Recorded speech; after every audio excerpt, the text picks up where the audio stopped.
Nishimata Olivier, âge 31 ans. Lévi Richard, 27 ans.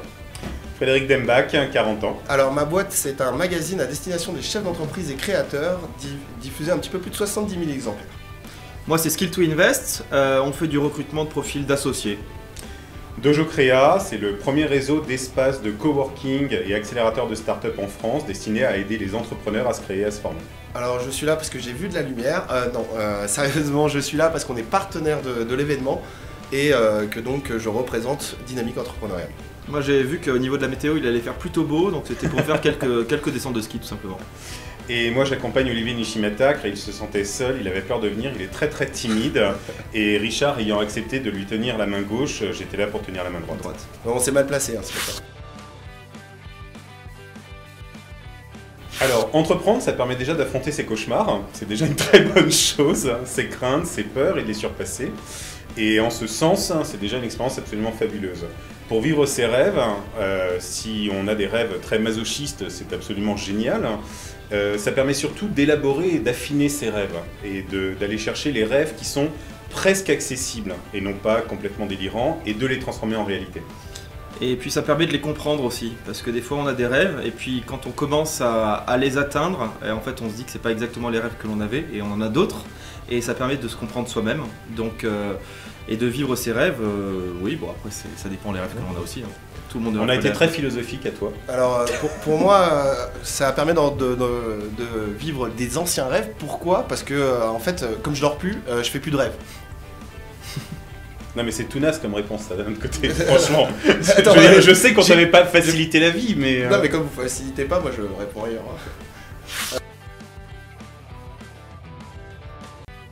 Alors parmi les morts, moi je dirais Steve Jobs, parce qu'il a réussi à réinventer 3 domaines, et à chaque fois en amenant vraiment quelque chose de nouveau, quelque chose d'agréable, un changement de paradigme, une révolution soit sur le thème économique, soit sur le thème technologique, même si c'était un troll de forum.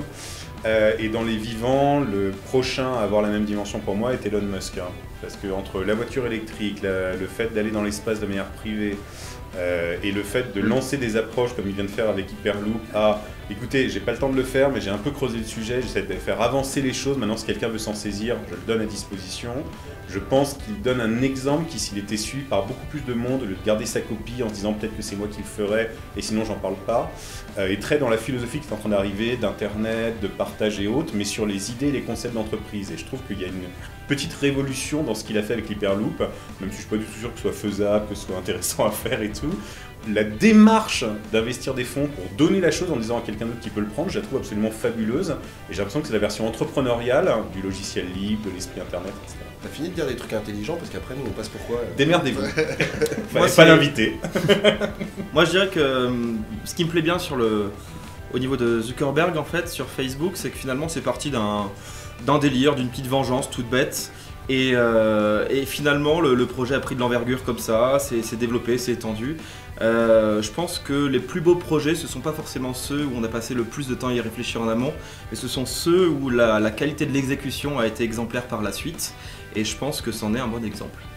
Alors moi en France c'est clair, c'est Jacques-Antoine Grandjean, j'adore parce qu'il est original dans le style, original dans la façon de faire et il a une superbe boîte qui marche super bien et qui promeut la France dans le monde, notamment par rapport aux marques qu'elle met en valeur. Ensuite, dans le monde, je vais dire un peu comme Frédéric, Steve Jobs, parce qu'il a réussi à avoir des succès immenses avec une façon de faire, avec une façon de voir l'avenir, de voir les produits que les gens allaient utiliser demain, alors que hier on savait pas qu'est-ce qu'ils allaient utiliser. Et après, j'ajouterais bien quelque chose, l'entrepreneur le plus exemplaire n'est pas forcément le plus célèbre, le plus riche. Les premières personnes à avoir essayé de travailler dans la microfinance avec des tout petits trucs, à essayer de prêter une vache et qui ont lancé un mouvement, on ne connaît pas forcément leur nom. Il y a un Indien qui a révolutionné la culture du riz permettant de faire 3 saisons de culture et pas 2 et qui a réglé des gros problèmes de famine dans le coin Inde, Bangladesh, etc. Enfin, qui les a énormément réduits. On ne connaît pas son nom, on ne le voit pas dans les journaux. Il y a pas mal de choses à chercher. Si la question c'est exemplaire, c'est peut-être pas la même réponse exactement, sauf qu'on n'a pas l'information. On a entendu parler, on a vu passer. Et il y a peut-être quelque chose à creuser, à justement mettre en valeur des profils beaucoup plus atypiques qui ne soient pas calibrés juste par la richesse, la puissance et la médiatisation. Mais plus dur du coup à identifier. Bon, de mon côté, la famille a clairement été un soutien, étant donné quand même que entre ceux qui ont servi de gérant sur certaines boîtes, ceux qui ont vendu une maison pour investir de l'argent, etc., je crois qu'on peut le dire. Maintenant, je suis pas sûr que le soutien de la famille ne soit pas un frein dans le développement de l'entreprise. Parce que l'entreprise familiale peut faire peur des investisseurs, des choses de ce type. Alors moi, c'est un frein et un soutien. Famille d'entrepreneurs, donc soutien, mais c'est ne fais pas trop ce que je fais parce que je suis ta petite maman et quand même je tiens à ta sécurité. Alors moi, soutien total, sauf de la part de mon frère avec qui je me suis associé. Donc oui, soutien. Les personnes avec lesquelles on travaille peuvent devenir proches, s'associer avec des proches pour travailler ensemble. Il faut pas que ça soit une fin en soi, il faut que ça soit vraiment motivé par une vraie adéquation de compétences. Alors personnellement, je m'estime extrêmement vexé par cette réponse, étant donné qu'on se connaît et qu'on envisage de travailler ensemble. La question n'est pas avoir des proches comme salariés ou comme associés, mais qu'elle peut s'étendre à la notion de partenariat. Tu viens donc de me mettre un râteau total. Ça se paiera en privé. Non, travailler avec des proches, je trouve que c'est bien justement quand c'est plutôt en partenariat. Mais travailler avec des proches, oui, c'est sûr, parce que je travaille déjà avec ma femme, et je travaille en plus avec mon frère, et en plus je travaille avec ma mère, donc moi il y a toute la famille. Alors en fait ça c'est la question d'avant, c'était la famille. Là on parle des proches, pas des très très proches au point d'être la famille.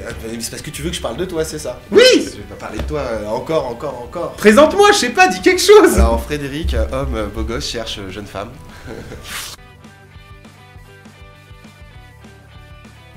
Pourquoi s'il faut choisir?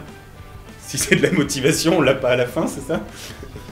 Si c'est de la motivation, c'est mal. Si c'est de la récompense, c'est bien. En général, c'est ce que les gens disent. Alors, ceci était la réponse judéo-chrétienne. Parlons maintenant du shintoïste qui est à ta gauche. Je suis pas shintoïste, mais motivation, récompense. Motivation, ça c'est sûr au début, parce que si on gagne rien, on le fait pas. Je pense. Récompense à la fin, oui, parce qu'on prend beaucoup de risques. Et que s'il n'y a pas de récompense, c'est un peu dommage. Alors en ce qui me concerne, je suis juste pas du tout d'accord. Si c'est une motivation, c'est le meilleur moyen de se vautrer à mon sens. L'argent est juste un moyen d'accomplir un certain nombre de choses. On revient à la question des rêves. Et la récompense, en fait, t'en jouis pas parce que si justement tu es en train d'accomplir ta vision, tu es en train d'accomplir tes rêves, l'argent que tu vas gagner, tu vas le réinvestir dedans, tu vas relancer. Et on voit ça avec la plupart des gens qui gagnent pas mal d'argent. Sachant que si tu t'éclates dans ce que tu fais, mais que tu es entrepreneur, tu as tendance à pas avoir de soirée, pas avoir de week-end, à bosser comme un fou. Donc tu pas le temps de profiter de ton argent. Donc pour moi, ni motivation, ni récompense. C'est une conséquence pour moi. C'est une conséquence et c'est un moyen intermédiaire. C'est un score qui monte, qui te donne accès à plus de possibilités pour continuer à pousser. Ça m'a quand même motivé au début, donc il raconte n'importe quoi.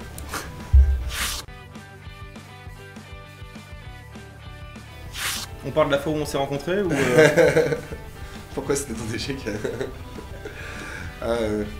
Moi, mon plus bel échec finalement, ça a été vis-à-vis d'une fille qui finalement a fait que je suis parti au Japon. Non mais c'est vrai. C'est vrai. Non, ça a fait que je suis parti au Japon, mais ça a fait que j'ai pu apprendre à parler japonais. Donc tout simplement, et là-bas j'ai eu l'envie d'entreprendre. Donc je pense que c'est mon plus bel échec. Moi, c'est une énorme déception lors du stage de fin d'études après avoir fini mon école en finance d'entreprise qui s'est très mal passé. Donc j'ai démissionné et où je suis parti en voyage pendant 3 mois aux États-Unis et où j'ai eu l'occasion de rencontrer plein de personnes qui avaient une vie très différente de tous les clones que j'avais l'habitude de voir en école, dont des gens qui jouaient de l'harmonica un jour et qui avec cet argent allaient dans la ville la plus proche pour passer du bon temps et rejouer, enfin bref, des vies très différentes de celles qu'on a l'habitude de voir. Et je me suis dit, vis ta vie, ne la calque pas sur les autres, et je suis revenu en France avec la vraie volonté de créer une et plusieurs sociétés.